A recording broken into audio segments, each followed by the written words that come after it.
You don't know flag.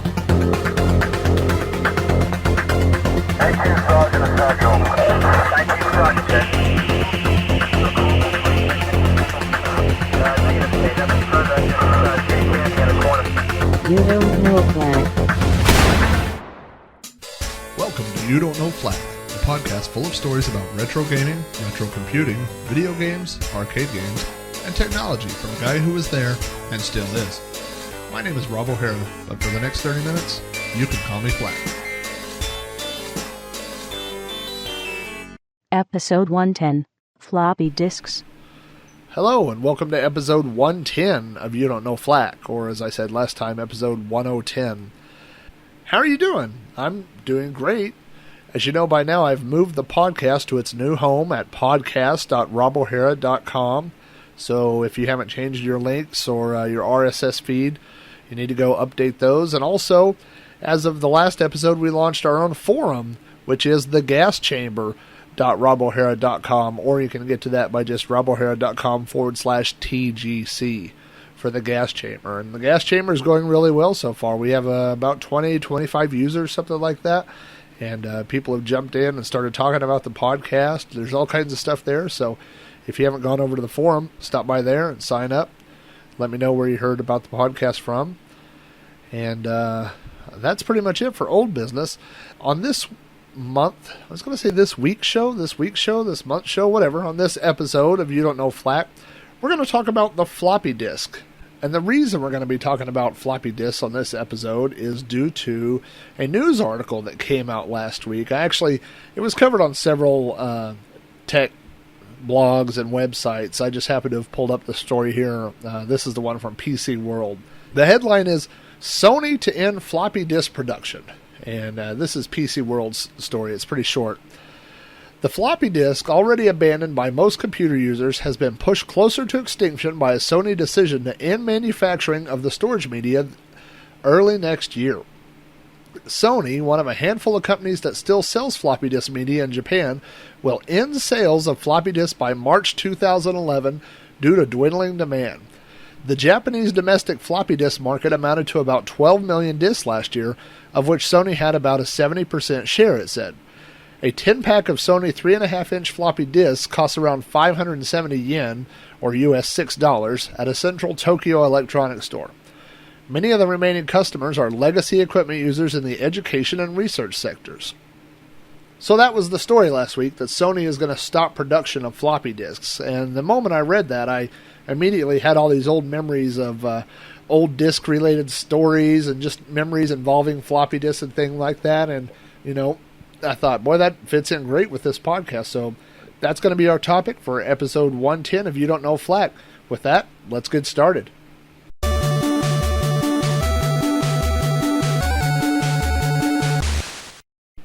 So a little bit of history. Before floppy disks, most things were stored either on tape or on punch cards. Now, the average punch card... punch cards predate me. I never used punch cards. I have coworkers of mine who are 5 or 6 years older than me. Some of those people used punch cards in college. So you're talking the mid-'80s, maybe people in college were using that. But punch cards obviously are much older than that. Now, the average punch card by itself held about 100 bytes of information, which, in today's world is not very much information at all. In fact, when I was looking online at different comparisons of storage media, it listed 200 kilobytes for punch cards, but then in parentheses it said that would be 2 boxes, or 4,000 punch cards would give you 200K. And then 500K it said was 5 boxes, or about 10,000 punch cards. And that's, 500K is... this file is already 500K at that point, so it's not very much a storage. But, we started with punch cards, and then along comes a guy named Alan Shugart. Alan Shugart was working for IBM in the early 70s, and Alan was tasked with coming up with a way to provide updates for IBM mainframe computers. So what he came up with was this 8-inch disk. Now, these disks were read-only. You couldn't write to them. In fact, the early discs didn't even have the plastic, casings like what we're familiar with. It was just the film, and they held about 80K. And then eventually Shugart comes up with what we would kind of come to know as a floppy disk. Now, he invents this when he's working at IBM in 1971, and like I said, it was created as a way for them to send out upgrades for mainframe computers.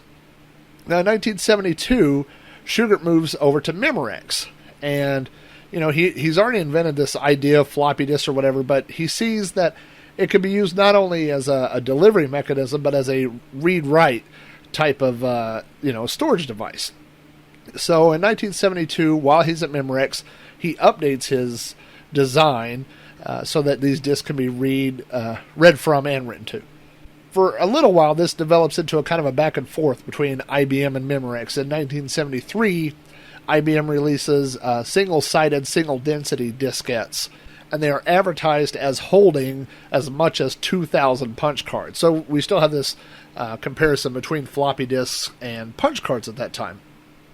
In 1976, just a few years later, IBM releases double-sided, single-density disks, which now hold 500K, and then the next year they introduce, this is in 1977, double-sided, double-density disks, which hold 1.2 meg. So this is back in 1977, and this is more or less the floppy disk that we are familiar with today. Now, in 1979, Shugart and another fellow named Finis Connor form their own company called Shugart Technology, because basically they see this as it could be an entire industry of its own. Now, Shugart Technology quickly changes its name to Seagate Technology, which is a company that's still around today. You've probably heard of them. Shugart becomes chief executive officer of Seagate. In fact, Seagate went on to become the world's largest independent manufacturer of disk drives and related components. Now, to backtrack just a little bit, in 1976, when Shugart is making their drives, IBM's making their drives, Wang Laboratories, who is a big purchaser of Shugart disks, informs them that the 8-inch format of floppies is too large for desktop word processors, which is mainly what they're buying the drives for. So Shugart shows them a new drive that he's been working on, which is a 5.25-inch format, and Wang accepts that.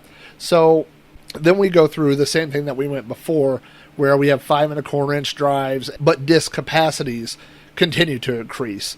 In fact, on Wikipedia it says by 1978 there were more than 10 manufacturers producing 5.25-inch floppy drives. Like I said, we have different sizes and storage capacities on those drives.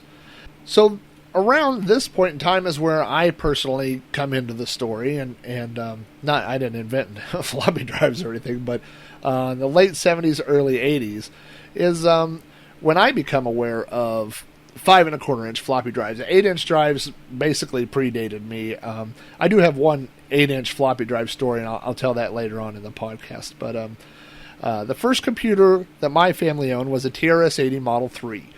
And we got that in the spring or summer of 1980. Now, that machine came with 8K of RAM and cost us $799. Okay, now to put this in perspective, the entire machine was $799. If you wanted to add one floppy drive, that cost an additional $849. So it doubled the price and then some to add a floppy drive. So with our TRS-80 Model 3, we never had a floppy drive. We only used a cassette tape for storage, which is very slow, very limited in how much you could save on a single cassette. Now, one of the reasons why these drives were so expensive was because the TRS-80 and a lot of early computers didn't come with a drive controller. So when you bought that drive, you were also getting a drive controller that would need to be connected. We had that TRS-80 Model 3 for a couple of years. In 1982, the price had dropped to $1,000. For $999, you could get 2 floppy drives for the TRS-80 Model 3. But unfortunately for Radio Shack or for Tandy, that was also the same price that you could get a Apple II or an Apple II clone which is what we had, the Franklin Ace 1000, which also came with 2 floppy drives. So really it was a no-brainer for us. For the same price, we could add 2 floppy drives to our TRS-80 Model 3, or we could get an all-new Apple system that came with 2 floppy drives. So that's what we eventually did. Now, Apple, if you look at their specs, they actually adopted the 5.25-inch drive back for the Apple II in 1978. And the original format had 35 tracks of 13 sectors, which held about 113K. Now, in 1980, they updated that a little bit to hold 16 sectors, so it stored 140K, which is basically what Apple drives had throughout their lifetime, 5.25 Apple II drives. For a lot of people, the 5.25 was the primary size of floppy disk that was used. And a lot of people don't realize how old the 3.5-inch floppy is. Sony actually introduced the 3.5-inch floppy back in 1981. So in 1982, the Commodore 64 also comes out. Now, I didn't get my Commodore 64 until around 1985. Now, at that time, you could get a Commodore system somewhere between $100 and $200, something like that. But I remember that floppy drives were $189 at Target because I wanted a floppy drive so bad. I was so tired. I mean, we'd had that cassette drive on the TRS-80 Model 3, and it was just torture. And then having the Apple with the 2 disk drives for several years, there was no way I was going back to a cassette. And if you look at, if you compare on the Commodore, if you compare the data set, which was their brand of cassette drive, the data set loaded 50 bytes per second, and each side of the cassette held about 100K.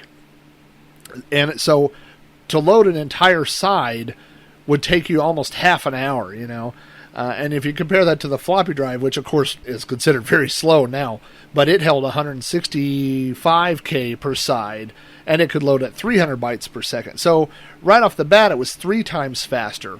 But then when you had added things like, fast load cartridges, or when people, came up with fast loading techniques and things like that, it boosted it to 4,000 bytes or 4 kilobytes per second loading time. So it was much, much faster.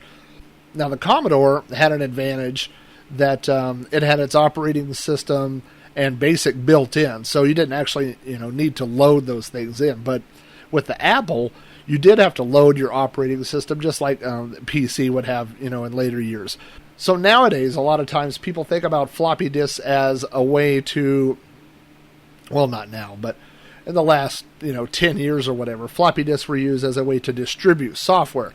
In other words, you would get those programs, but then you would install them onto your hard drive, and that's where you would run them from. But of course, back in the day, most people didn't have hard drives, like for my Commodore or Apple, or we didn't have a hard drive for any of those systems. So the floppy disk would be, what you would load all your programs from. And then, of course, floppy disk would also be how you would share information between computers, either that or via modem, Now, any serious computer user, if you want to call them that, whether you were Apple or Commodore or even PC, you had to have 2 floppy drives.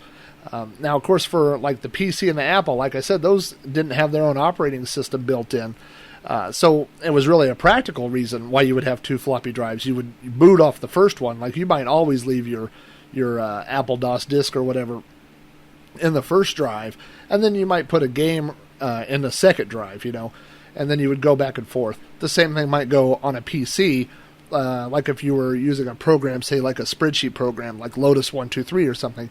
You might leave your program disk in drive A, but your data would be saved on drive B, so that way you weren't constantly, flipping disks back and forth. And for all those systems, for the Apple, the PC, Commodore, whatever, it was much easier to copy software if you had 2 floppy drives. And that way you could put the original in drive A or the first drive and a blank disk in the second drive, and then you could just copy the information from one drive to another. On a Commodore 64, like the first copier I had, when you only had one drive, because of the limited amount of RAM, you would have to swap between the original and your blank 7 times, and it would take about 15 minutes to copy a disk. So obviously having 2 drives was much, much faster. With FastHack'em, in just the fastest copier that it had, you could copy a disk in about 35 seconds. So it was much easier to do things like that when you had 2 disk drives. Now, one term that has come up, I didn't hear this term until recently. This wasn't a term I ever used back in the day, but disks that you could flip over. In other words, if you think like a PC double-sided double-density disk, or 3.5 inch, or even a 5 1/4 inch, you don't turn those disks over. You just put them in one way. But in the old day with Apple and Commodore, I know specifically, you could store information on either side of the disk. And now those disks are referred to as floppy disks because you could only read one side. Now, I never heard them called floppy disks back in the day. When you bought a disk, it was assumed that you would only use the front side of that disk. And if you've ever seen a 5 1/4 inch disk, you know how it has a little notch on the side, which allow you to write to the disk. That would be like the little tabs that are on top of a cassette tape. I may be even dating myself by using references to cassette tapes, but when the notch is broken, you couldn't record to it, and then if you put tape over it, you could record to it. But what you could buy was a disc notcher, which was a little plastic device, and it was perfectly measured, so you could put the disc in and notch, put the notch on the other side, and then you could flip that disc over and use both sides of the disc. Now, I have heard, I don't know if this is true, inside the disc is a little dust filter, and it's designed so that when the disc spins one way, it's constantly collecting all the dust that, gets in your drive or whatever. I have heard that when you punch these discs and flip them over, that because you're running that filter in reverse, you're actually depositing dust into your drive. Now, that may or may not be true. I can tell you I've been doing it for 20 or 30 years, and my discs and my drives are still working, so, if it did get your drives dirty, it doesn't seem to damage them very much. But anyway, so they refer to those now as floppy disks. Now, one thing is, and I'm going to get into this a little bit more in a minute about prices, but discs, as a kid, I didn't have a job, but I had a computer and I wanted to download and save as many games and programs and files that I could. So, disk space was a premium. You would just cram files wherever you could possibly save them. I remember buying, games or whatever, not that often. I downloaded most of them. But let's say like the disc that came with your floppy drive, a 1541, it was like a utility disc. It had some different tools. But it was only one-sided, so you could notch that disc and store stuff on the backside. Or, if you had an original program or something, you could use the backside of those discs. So, it was a lot about trying to get as much as you could out of each possible disc. And then, like I said, when you notch those discs, you could write to them. So if you wanted a disc that you didn't want anybody to write to, you had to cover that notch up. And each box of discs came with little things of write protect tabs that were little stickers. Usually they were black, or sometimes they were silver, and you would take them and you would cover that notch with them, wrap them around the disc. And sometimes when discs got hot after a while, those things would kind of fall off, and every now and then one would come off in your disk drive, and you'd have to get a butter knife or something to fish those things out. Those things were a pain, but yeah, so you could do that if you had something really important that you didn't want to accidentally get erased. You could use a write protect tab to put over that. And then also, whenever you bought blank discs, they came with labels. Now, my dad had bought tractor feed disc labels, which some people did, where you could actually put them in your printer and print out the contents of each disc or whatever. But, that didn't seem... I just used them as blanks. I would stick those on the discs and then just write on them with a fine-tip Sharpie or whatever. They always warned you, don't write on labels with pencils or ballpoint pens or whatever, because if you pressed too hard, you could damage the film inside the disc. But so I had you could use markers, but it seems like that you'd end up writing so big, and when you're saving so many things on each disc, you had to write really small, whatever that goes on there. So I'd use these big printer labels, and then just write really tiny on them. Just like blank CDs and blank DVDs, there were lots of different companies that made floppy disks as well. Memorex and TDK, and one of the ones that a lot of people remember is Elephant Discs, and they had a big slogan that said "Elephants never forget." They were very popular at the time. In my town was small enough that there actually wasn't any place locally for me to buy blank discs. If I wanted to buy blank discs, I had to go to the mall. This was before Walmart or Target, places like that actually sold blank floppy disks. There was one place across town, a little computer store called Cosal's, which sold packages of 10 blank floppies, and this would have been 85, maybe 86, but it was $7.50 for 10 blank discs, so about 75 cents each. In fact, sometimes you could buy them. They would like copy shareware games or freeware games onto the discs and mark them up a little bit. But of course, when we got them, we would just peel the labels off or put our labels over that and reformat them. Now that was, going to places like Cosal's or whatever. That was good if you just wanted to buy 10 floppies at a time, let's say. But me and my friends, being the little digital pirate kitties that we were, we needed a lot of blank discs, and so we started buying mail order. Now, if you bought mail order, you could buy diskettes in bulk, and I've gone through some of the old computer magazines that I have here. In the 1984 December issue of Compute Gazette, there's an ad in the back for Verbatim, Maxell, or Data Life diskettes, your choice, $19.95 for 10 discs. So that's 1984, and basically you're going to be paying $2 per floppy. Fast forward 3 years, 1987, also Compute Gazette, also a December issue. So exactly 3 years later, in 1987, they have name brand Memorex, $12.95 for 20. So before it was $20 for 10, now it's $12.95 for 20. Or you could get Nashua. I never heard of that. It must be a generic brand, but it's $39 for 100. So now you can see, before, 3 years earlier, $2 per disc. Now we're at 39 cents per disc. In fact, there's another ad right here that has discs for 33 cents each. I can actually, on the podcast link, I'll put a couple links to these ads just so you can see them. Now, also, it's interesting in this 1987 ad in Compute Gazette, they also have an ad here for 3.5-inch discs, and they are 99 cents each. So you can see that starting to creep into, and this is a Compute Gazette, which is Commodore, but also Amiga, things like that. So there were reasons why some of these discs were different prices also. And one of the reasons that discs varied in prices because they might be pre-formatted. Now that's a term that now we might think is funny, but you could buy discs that were either formatted or not formatted, and the difference would be your time. So if you bought a 10 box of discs of unformatted discs, you would have to sit there and format each one, which on a Commodore might take a minute or so. The same thing goes with the PC. You'd have to format each disc before you could use it. So buying pre-formatted cost a little bit more, but it could save you a lot of time as well.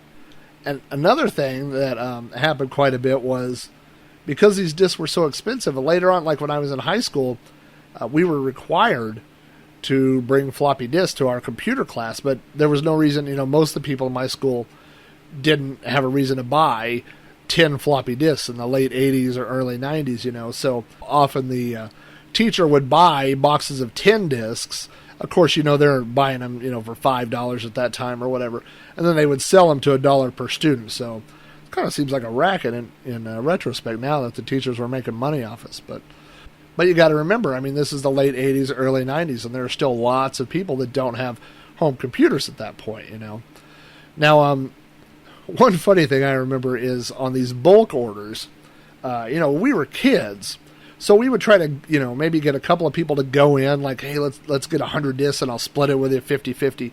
And then you would see these prices like, $50 for 100, that's 50 cents. But you could get it cheaper if they weren't formatted, right? So, okay, maybe it's $40 for unformatted, But then there was another level that you could go even lower than that, which was you could get them without the paper sleeves, no labels, nothing. It would just be like a big cube of floppy disks wrapped in saran wrap or something, And so sometimes we would do that.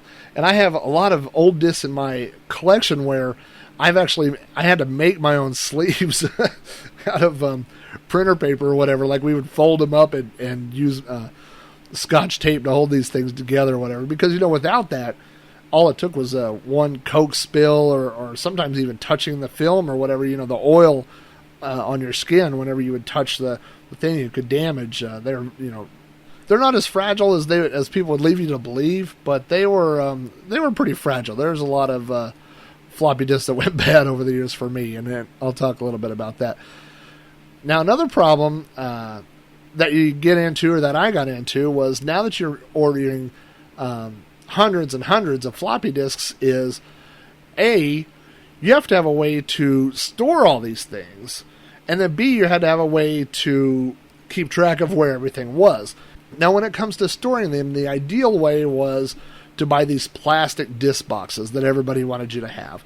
And you put your disks in there, then they would close or seal somehow, which would keep the dust out of your disks. And that was the ideal solution. And that worked really good if you had, I think each one may hold around, they don't quite hold 100. Let's say they hold 50 or 60 disks, something like that. And so when you buy one disk box or two disk boxes, if you have 100 floppies, that's an ideal solution. I was primarily a Commodore user from 1985 to 1991, 92, in that era, or around in that time. And I amassed over 700 floppies, so there's no way I'm going to have, 14 or 50 disk boxes or whatever. And eventually I moved to shoe boxes, which are almost the perfect fit. And a shoe box, you might be able to get 100, 150 floppies in there, and of course they're really cheap too. As long as you need shoes, then you have shoe boxes. So I ended up putting a lot of my stuff in shoe boxes. And very early on, I also moved to a numbering system. So every one of my discs has a number, and as well as a label. And then, for a long time there weren't. Later on, they came up with cataloging type programs similar to what they have now, where you could store, lists of all your programs and stuff. But mine was basically, stored in just a word processor. So think of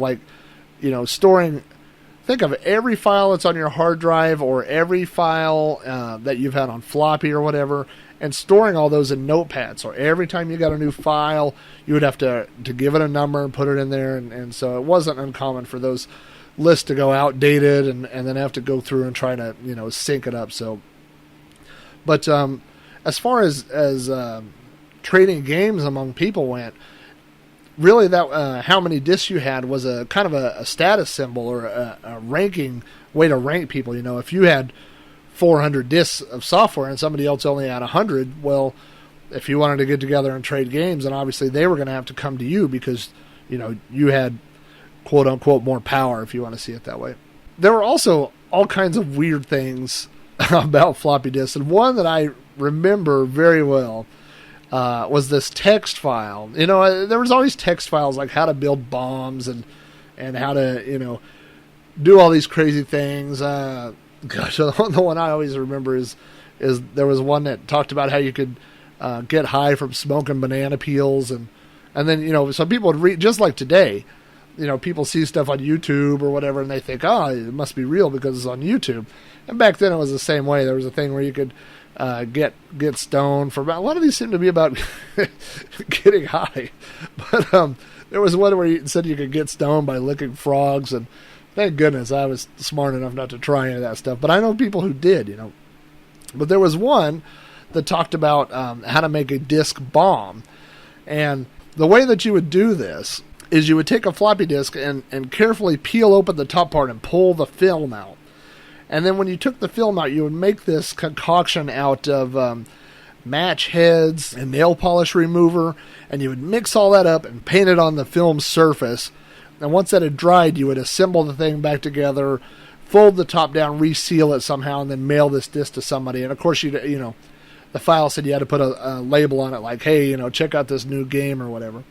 And then when the person would put this in their drive, when it started spinning, the match heads would ignite the nail polish remover, and it would set their drive on fire. I mean, back in the day, this was like one of those, now it would be almost like an urban legend thing. Like, you always knew somebody who said that they had done this and it worked, but I don't know if it ever really worked. I seem to remember that we tried it.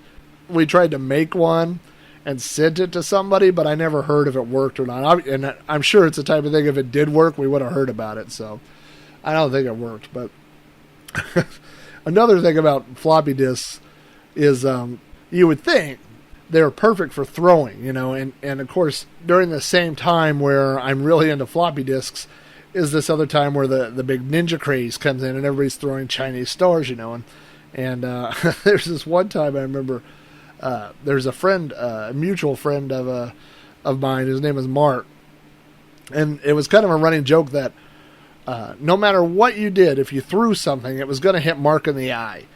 And, if you threw a pencil at him, it would hit him in the eye or whatever. Anytime you threw something, if you threw things long enough, it would hit Mark in the eye.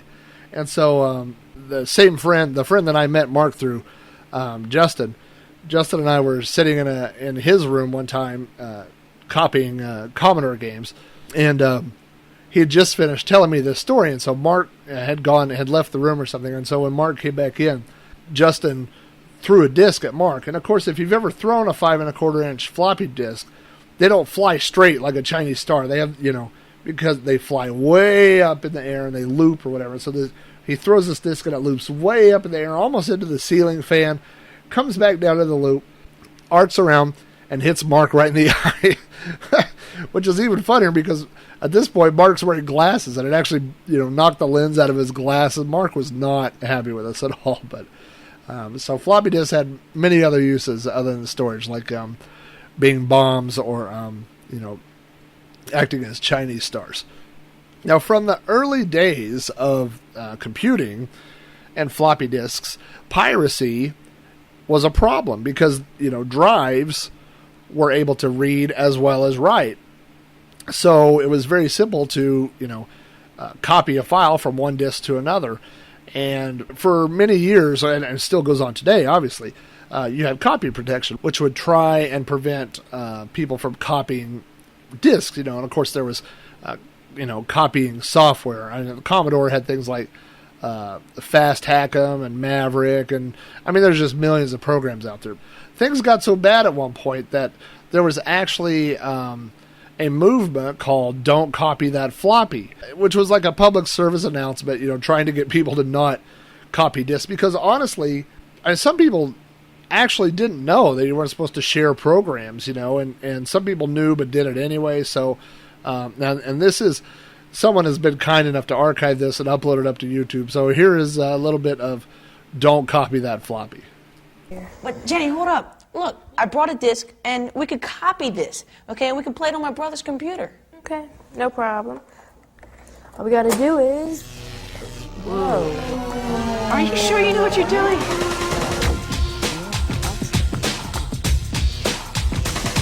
Did I hear you right? Did I hear you saying that you're gonna make a copy of a game without paying? Come on, guys. I thought you knew better. Don't copy that floppy. Wait a minute. Who the heck are you anyway? Yeah, and what are you doing on our computer? I'm your MC, double death. DP, that's the disc protector. For you and the posse, that's the artists, writers, designers, and programmers that work up the images for games and grammar that let you learn, but also play the game you came here for today. Now I know you love the games, and that's alright to do, because the posse who makes them, they love them too. But if you start stealing, there's no more they can do. But I just wanted to make one copy. You say, I'll just make a copy for me and a friend. Then he'll make one and she'll make one, and where will it end? One leads to another, then 10, then more. And no one buys any discs from the store. So no one gets paid and they can't make more. The posse breaks up and then closes the stores. Don't copy that floppy. So let me break this down for you. No Carmen San Diego, no more Oregon Trail. Tetris and the others, they're all gonna fail. Not because we want it, but because you're just taking it. Disrespecting all the folks who are making it. The more you take, the less there will be. The disc becomes fewer, the games fall away. The screen starts to shrink and then it will fade. Programs fall through a black hole in space. The computer world becomes bleak and stark. Loses its life and the screen goes to dark. Welcome to the end of the computer age. Isn't that great? Now, there were other ways that companies tried to get people to not, copy their programs. One was like the approach that Infocom took by including feelies, what they called feelies, or extra things. A lot of games included maps, things that enhanced the game. Others included things that you needed to beat the game, like code wheels or manuals that would have information that later on the game would ask you. Even if manufacturers weren't able to keep people from copying floppy disks, they were still able to make it to where the game wasn't playable or wasn't enjoyable. There were even games that had dongles. Like I had a friend who had Leaderboard Golf, and it actually had a dongle that you had to plug into your Commodore, and without that dongle plugged in, the game wouldn't run. So, and of course, like everything else, pirates were able to bypass that. But one problem with 5 1/4 is that they were considered to be kind of unreliable. In fact, on the back, I have a couple of them here. On the back of 5 1/4 disc labels, there were often pictures of ways not to treat your floppy disk. Now, this one. This is a AT&T brand floppy, and on the back there are 6 pictures here. The first one is just the picture in the sleeve, and it says protect. And a lot of these are in multiple languages too. So this says protect. The next one has the disc with a thermometer next to it, and it says 50 degrees to 125 degrees, which normally wasn't a problem as long as discs were stored in your house, but over the years, what has happened is people have moved these old collections of discs out to their garages or in their attics, and it's damaged them. The third picture here says insert carefully, and as a picture going into a disc. In other words, you need to put it in the right way. And then the last 3 pictures, the first one has a finger touching the film, and it says never. So there's no question on that one. The second, or the fifth, picture has someone bending the disc, and it says never. And then the last picture has a magnet next to the disc, and it says never. And I'm looking at these other discs. They are all basically variations on those same warnings. They may have slightly different pictures or whatever. Of course, one thing to keep in mind is that as it says here, putting this next to a magnet can damage the disc. The problem is that many old computer monitors, like my old computer monitor, kind of acted like a big magnet. And not only that, but it had a speaker in the front, which definitely had a magnet in it. So a big flat monitor is a great place to stack your discs. So you'd be using your discs and stack them up on top of your monitor, and then lean them up against the side where that speaker is, and later on, your disc would be erased or damaged or something. So the elephant disc actually had a little warning here. I'm reading this little, it's not really a jingle, but just their warning about discs. And it says, don't touch the shiny parts. Don't jam them into their slots. Beware of magnetism. Handle them like glass. Keep them comfortable and temperature. And then it says, if it's important, copy it. So, it's that same thing or it's that same idea, I guess, where even though you have this information, it's, you're always worried about it, being lost or whatever. And so after people over a few years, the 5 1/4 kind of got a reputation as being unreliable. And I don't know that that's necessarily just. We'll talk about that a little bit. But, let's talk about it right now. One of the main reasons I don't think that's just is because throughout the years, I have lots and lots of 5 1/4 discs from the 80s, and I have lots of 3.5 discs from the 90s. And I would say if you compare the two, I have a lot more 5 1/4 discs that still work than 3.5 discs. And I'm not sure why that is. I don't know if 3.5 discs weren't made as well, or they weren't made to last as long, or if maybe they were more susceptible to temperature changes or something. I'm really not sure, but personally, I've seen better success rate with 5 1/4 over the years, especially considering that those discs are a decade older than the 3.5 discs. But anyway, so 5 1/4 kind of developed this reputation as being fragile, and companies want to start working on a successor. Now, at this time, you have multiple companies competing to try and come out, and we see a 2-inch disc, 2.5-inch, 3-inch, 3.5-inch, multiple ones, and none of them are compatible. Now, Sony, who's one of the forerunners at this time, comes out with their 3-inch floppy, which is used by the MSX and a couple other things, but, the 5.25-inch has too much market share at this point. So nobody really pays attention to it. But in 1982, the Micro Floppy Industry Committee, which who would have thought there would be such a thing?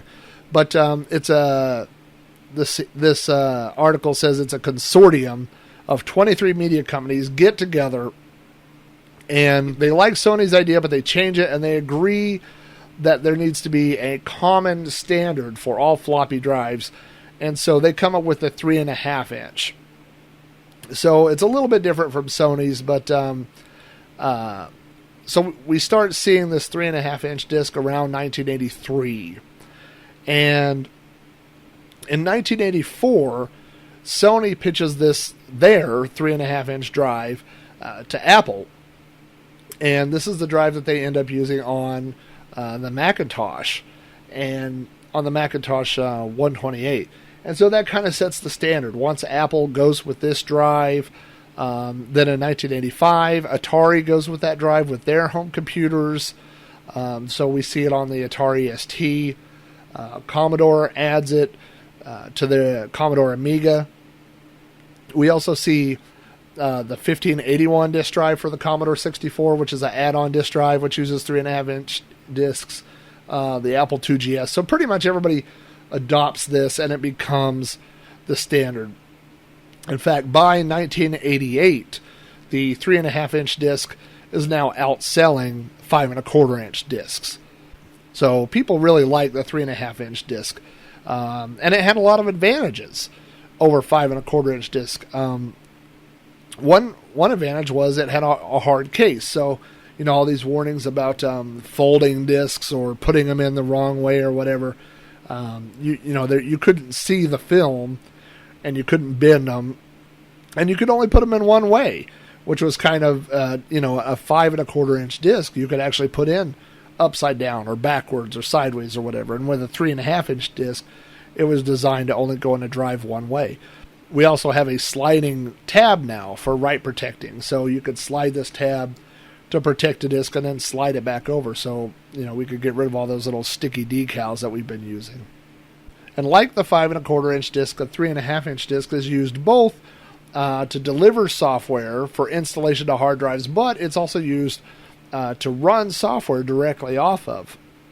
So everybody moves to the 3.5-inch drive. Now, the problem that we start to see around the mid-90s, and let's say 94, 95, in that era, is that we see the release of the CD-ROM. And with the CD-ROM comes multimedia. And multimedia takes space. Not just multimedia, but games in general are growing in size. Programs in general are growing in size. If you look at games like, X-Wing came on 6 floppies. Star Wars Chess came on 8 floppies. These are titles that I have sitting right here. Willie Beamish came out on 6 floppies. So now we're you have to install something, and it's taking multiple disks. But what gets even bigger is utilities and applications. Like Windows 95, you could purchase on 13 floppies. By the time we get to Windows NT 351 shipped on 22 floppies, and early version of Microsoft Office 4 shipped on 24 floppies. So, we're getting into this almost comical, ordering a brick of floppy disks to get things. In fact, I found a website that showed what today's programs would look like if they had shipped on floppies. iTunes was one of the smaller ones. iTunes would take up about 46 floppies. Adobe Photoshop CS4 would take about 358 floppies, and a game like The Sims 3 would take 1,760 floppies. So obviously, the games grew bigger than what the media could sustain. And so what we see a lot of during this time is also options on software. For example, like Willy Beamish was a game that came on 6 floppies, or you could buy it on CD-ROM. And when you bought it on CD-ROM, you got full voice support, whereas with the floppy disk version, you just got subtitles that you had to read yourself. Same thing with X-Wing. You could buy the version that came on 6 floppies, or you could get CD-ROMs, you know. Almost, if you want to go full circle back to the very original 8-inch floppy, we could see CD-ROMs replacing floppy disks as a delivery mechanism, if you will, of software to end users, but it's not writable yet, at least. So, before we get to the age of writable CDs, we have a couple of contenders who move in that want to replace the floppy disk. And again, when you look at what floppy disks give you, read writable, but also portable. You could put a floppy disk in your front pocket and go walk around to another user's machine, plug that disk in, and access your software. So the first two contenders, one is zip disks from iOmega. And zip disks originally came in a 100 meg format, and later on they went to 250 meg, and I think there were bigger ones than that. But the problem that Zip encountered was the same problem that all these other drive manufacturers encountered over the years, and that was that physically the zip disk was different than a floppy disk. So you have to get people to not only adopt your media, but also they have to buy your drives. And zip disks were popular for a while. You could buy them internal, you could buy external parallel, or you could buy SCSI ones, and even later on you could get USB ones. But they just never really caught on as far as like mass, adoption. And then we also had the Super Disk. The Super Disk would hold 120 meg on its floppies, and one advantage of the Super Disk was that it actually was backwards compatible to regular 3.5-inch discs. But again, we just don't see wide-scale adoption of this. And another problem is because right around the corner, we now have CD-ROM burners coming out and CD rewritable discs. And for a while, it looked like CD rewritable discs were, at least I thought, that was what was going to put the final nail in the floppy's coffin.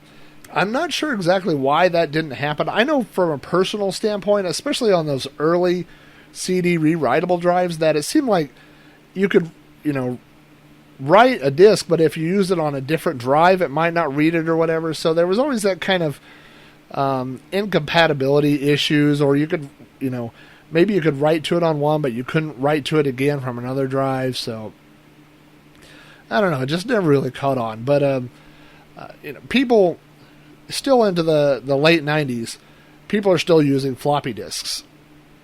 And Apple decides that computer users need to be weaned from the floppy disk, or else we're just going to keep using it forever.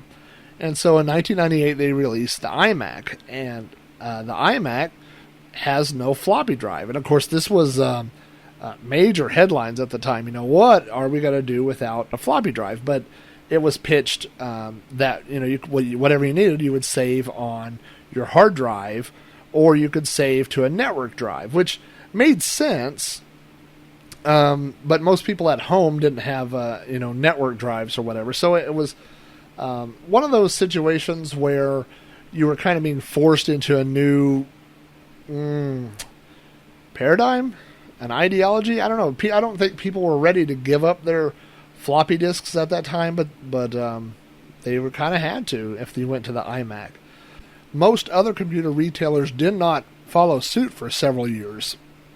In fact, Dell kept floppy drives on their systems until 2003. In 2003, Dell dropped including floppy drives by default on some of their server lines. And here's a little fact that not a lot of people know, but on your Dell or on your PC, there's a little, you may see a sticker and it says, approved for Microsoft Windows or approved for XP or things like that. Well, to get that sticker, you had to, or manufacturers had to meet a certain list of requirements. And if you go out to, I actually wrote these down. I'm sure nobody will go look them up, but if you go look at under Microsoft's knowledge base, there's one that's number 182751, and that is the Windows 98 requirements. And if you look at that, the requirement for Windows 98 includes having a floppy drive. Now, just like a lot of Microsoft requirements, we know that you can actually load a machine without a floppy drive, but that is listed as being a requirement for Windows 98, and therefore, to get that sticker on your machine that says you are Windows 98 compliant or compatible, you had to include a floppy drive. Also, knowledge base number 304297 is the requirements for Windows 2000. It also says you must have a floppy drive. So when Dell sold a machine that came with Windows 2000, if they wanted to include that sticker that says, Microsoft Windows 2000 compatible, they had to include a floppy drive. Now, if you go look at the later ones, 314865, that is the system requirements for Windows XP. And if you look through that list, there is no mention of a floppy drive. So that's one of the reasons why. And there's also no mention if you go look for 2003 server. And so when 2003 server came out and they didn't need those requirements, that's the year that Dell dropped including a floppy drive, and was able to still maintain having those Windows compatible stickers on there. I talked about zip disks and super disks and CDRWs. So what finally replaced floppy disks? Obviously something has to have if Sony's going to get out on the market. And the first thing that's the obvious answer that everyone thinks of is CDs and DVDs. CD burners and DVD burners are now de facto equipment on every machine. So a CD will hold the equivalent of around 450 floppies, and a DVD will hold around 3,000 floppies. So if you think, what's interesting to me is if you think about, how monumental the release of the first floppy disk was, this is almost the difference. That first floppy disk held 2,000 punch cards held, and now if you think of a DVD holding a little bit more, but 3,000 floppies, it's almost, it's comparable. So those original floppy disks, even though now we think, it's a pittance of storage, but back then it was a huge amount of storage. But anyway, so we've got CDs and DVDs. We also have, my favorite is the USB stick, which works a lot like a floppy disk. You stick it into the front of a machine, copy files to and from, and that's a USB stick.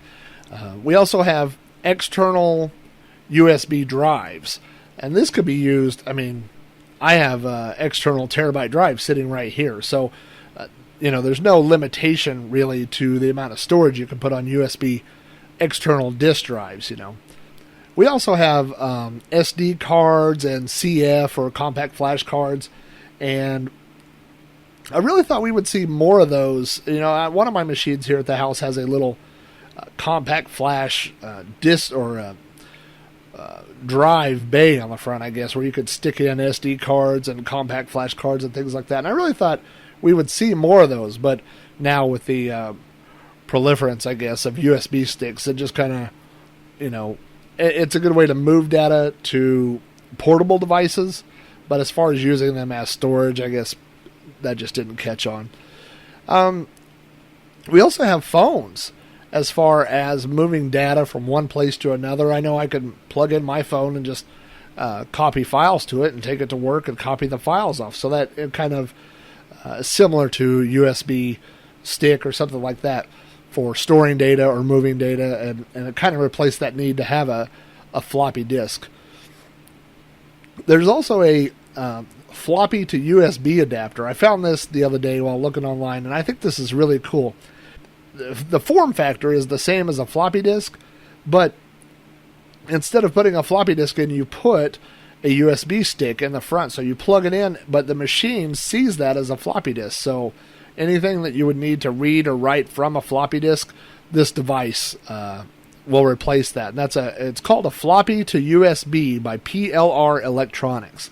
I'll add that link to the podcast page as well. But I thought that was pretty cool.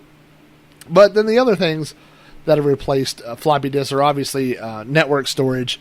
like on your local area network, which is what we all do at work, and then cloud storage. And the jury's still out on that one. I don't know about you, but I've for so many years I've been used to storing my own data and backing up my own data and knowing who has access to my data and knowing how my data is being backed up. And it seems like you give up a lot of that stuff with cloud storage. So, like I said, jury's still out on that one. We'll wait and see how that pans out over the next few years. But now I promised you that I had a 8-inch floppy story, and I'll go ahead and toss it in here. Like I said, 8-inch floppies predate me. I never used an 8-inch floppy, but one time, several years ago, I went to a garage sale. This was like 1995, and I found a box of blank 8-inch floppy disks, which I thought was the funniest thing.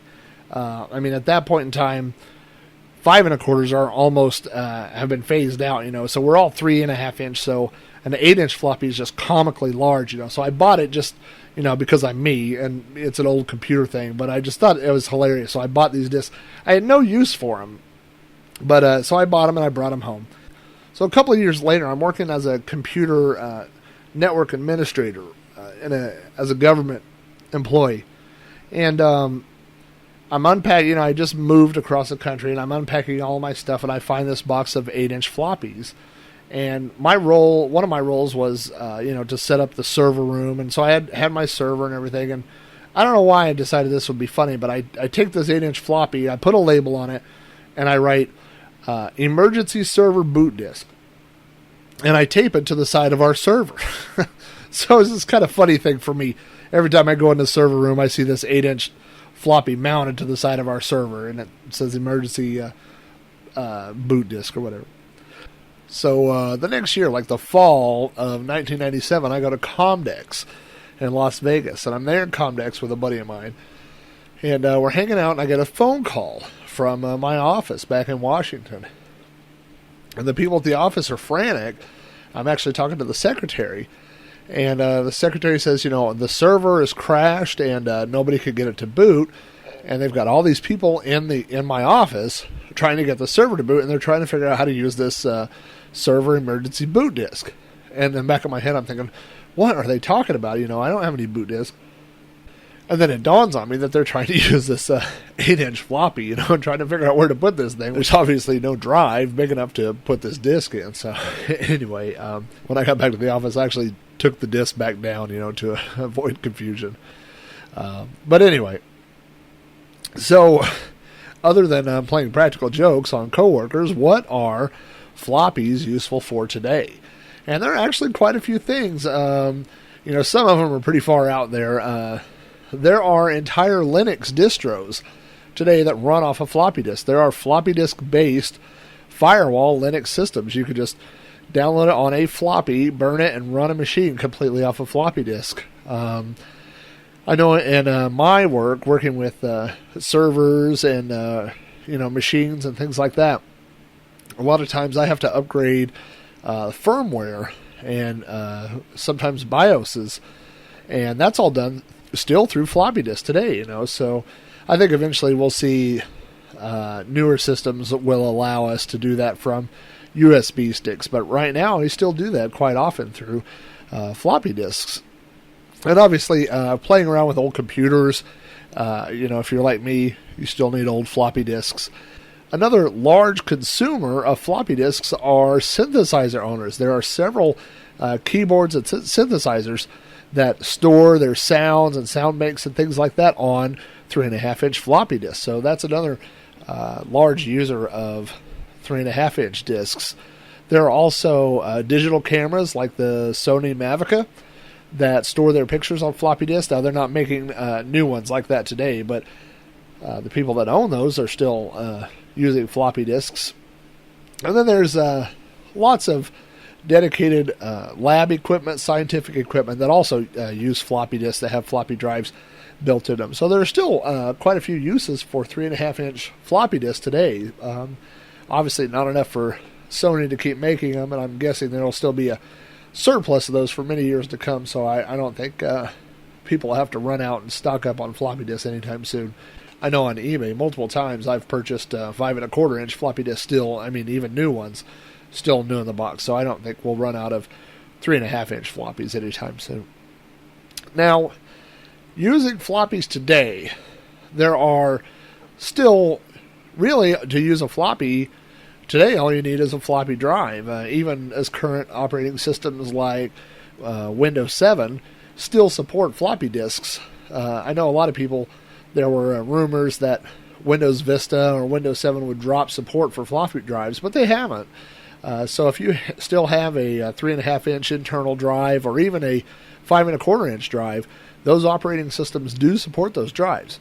Now, there are also external drives. If you're looking for a 3.5-inch external drive, you're in luck. There are lots of external 3.5-inch USB floppy drives that you can use. You can plug them right into your computer and read and write 3.5-inch diskettes with no problem.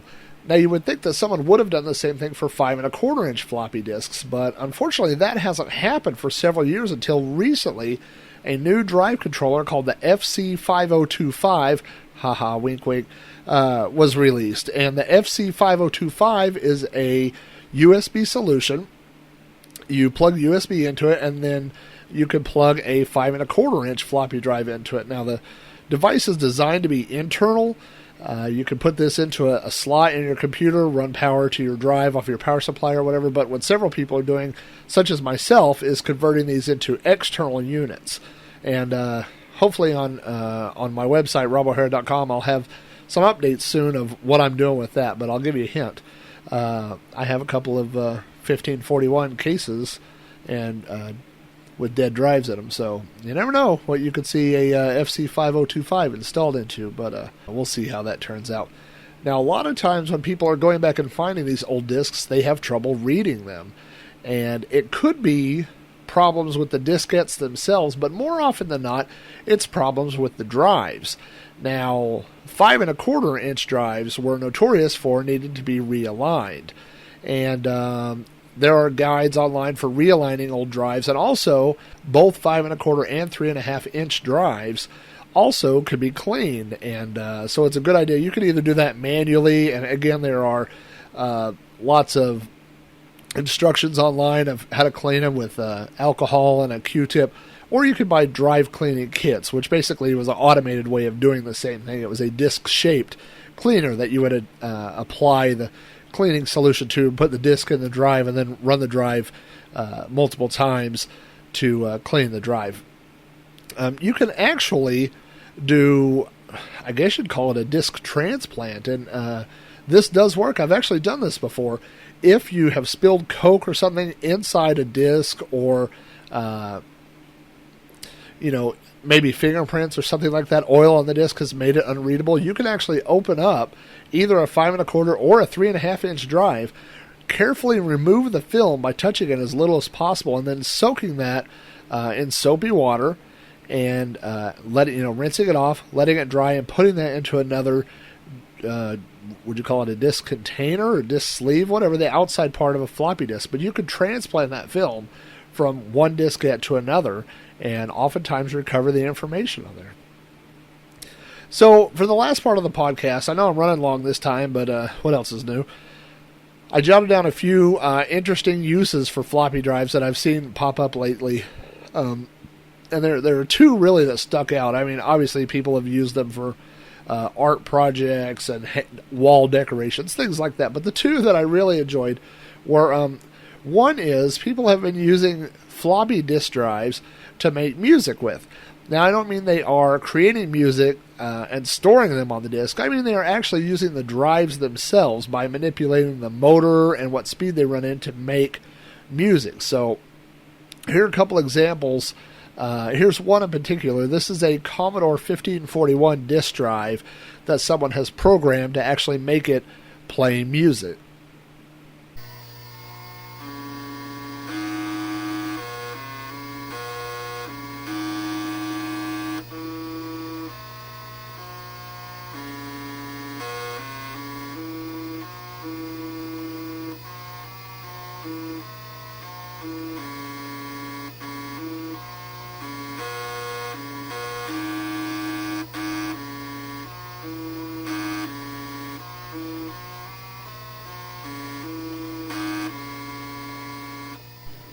And so, as you can tell, it's probably not going to replace live musicians anytime soon. But that is pretty cool that people are able to do that. Another thing that people have been able to do is create RAID sets using floppy disks, which is, basically a silly thing to do. But for those of you that aren't familiar with RAID 5, RAID 5 is a method in which you could group multiple drives together, and then information can be streamed across those drives, which increases performance but also gives you redundancy. And what one fellow did with a Macintosh was found out that you could create a RAID and it would actually allow you to add floppy drives. So he added, 4 or 5 floppy drives through USB to his Macintosh, added those all into a RAID container, and was then able to create a RAID out of those, a drive array out of those floppy drives. Now, how practical this is, not very, but it just goes to show that even though this is 30-year-old technology, people are still doing fun things with it. Now, before I finish tonight's podcast, I want to talk about 3 options that you have when it comes to getting rid of old floppy disks. The first option that you have, you could just go throw them away, but they could have sensitive data on them. Unless you're going to reformat them again or wipe them all with a magnet or something, you probably don't want to spend the time to do that. There's a website called greendisk.org, which is a place where you can mail your old floppy disks and they will recycle them for you. So that's a very green solution, but that's my least favorite of the 3 that I'm about to present to you, actually. The second option that you have is selling your old disks on eBay or Craigslist. And this is a good solution because not only are you getting rid of the disks, but you are giving them to someone who's interested in them, possibly somebody like me who buys these disc collections. And I will tell you a quick story before I get to the third solution. Recently on Craigslist, recently, let's say, I purchased a rather large Commodore 64 lot. It was actually advertised as a retro computer lot, but the majority of what was in there was Commodore related hardware. But anyway, in this collection I found several old disc boxes, and one of the things that I found in those discs was a complete set of CUON, or the Commodore Users of Norman, library. So this was a user group back from the 1980s who had collected these discs and put together their own library. I can't find a single hit for CUON or Commodore Users of Norman on the internet, and so it's this little time capsule of this Commodore user group that existed and is now gone, and obviously put a lot of work into these discs. I have since converted all these discs over to D64 format, which is what most Commodore emulators use as a disc format, and I'm going to be posting those online very soon. But so getting rid of those disc collections on Craigslist or eBay, things like that, can get those into the hands of people that are looking to archive those. The third solution that I have for you is to give them to me. Which sounds a little selfish, I know, but for the cause of archiving all these old discs. I would love to have your old floppy disks, even if they're PC, if they're Apple, Commodore, Atari, whatever.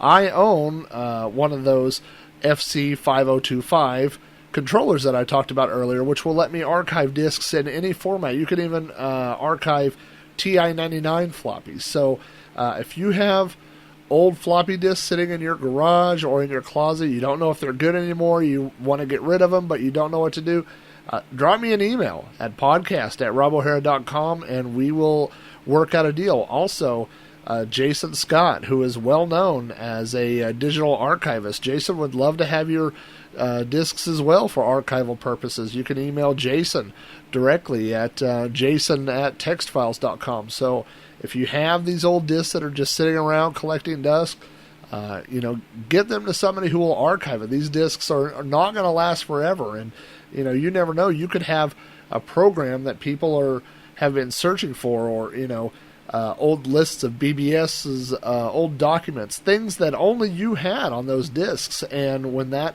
disc eventually dies, or you throw it away, then that copy is gone forever. So, if you could get that to somebody that's willing to archive that for you, that's all the better. That kind of wraps up today's show. I know it's running long, so I could probably talk about floppy disks for a long time, and I have tonight, actually. But it's going to be sad to see them go. I mean, there's something iconic about the floppy disk in general. I know when I was writing Commodore, I was looking for an icon that I could use to separate out different ideas, within the same chapter, like an idea type break.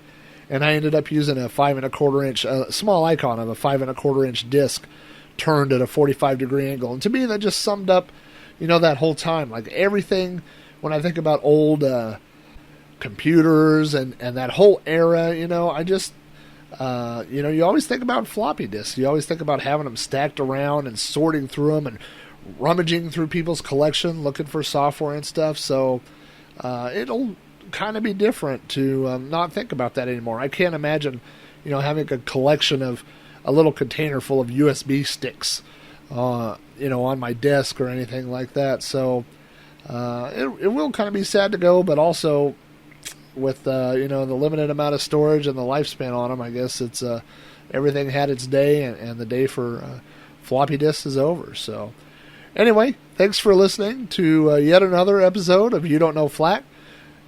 Join us at thegaschamber.robohara.com. Come let us know what you thought of this episode, and put in your vote for what the next topic will be. I've got lists of proposed topics for future podcasts, so come in there and let us know if you have any feedback on this episode or requests for future episodes. You can always follow my blog, which is at www.robohara.com, and you can email me at podcast@robohara.com as well. So once again, thanks for tuning in, and we will see you soon with episode 1011, but it's episode 111. That'll be probably coming sometime next month. We want to keep the momentum going. So thanks again for tuning in, and we'll see you soon.